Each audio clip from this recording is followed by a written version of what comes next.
ఇది మంటమాడుతుందిరా,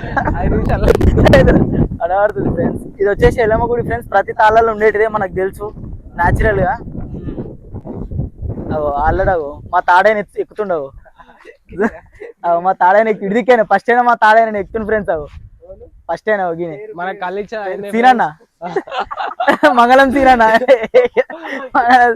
మంగళం సీనన్న ఎక్కుతుంది ఫ్రెండ్స్. ఇది అంతే ఇక న్యాచురల్ ఫ్రెండ్స్. ఇది ఎట్లా అంటే కొంచెం వెనుకకు రాని, ఇగో అక్కడ కుస్తీ పోటీ, ఇగో కల్లాడడం, ఒక ఎల్లమ్మ గుడి సంప్రదాయం అన్నట్టు ఇది. జాతర ఫ్రెండ్స్. ఇది ఒకటి వచ్చేసి పోటీలు కానీ మంచిగా చేసారు ఫ్రెండ్స్. ఎవరో పెయింటింగ్ చేసిన అయితే బాగా చేసారు. ఆర్ట్ మనం పెయింటింగ్ చేస్తాం కానీ మనం ఓన్లీ మనుషులు. దాదా లొకేషన్కి వెళ్దాం ఫస్ట్. దూపు అవుతుందంట. పెయింటింగ్స్ ఫ్రెండ్స్ ఇవన్నీ. ఇవన్నీ పెయింటింగ్ మనం వేసాం. ఆర్టిస్ట్ అటువై కోతి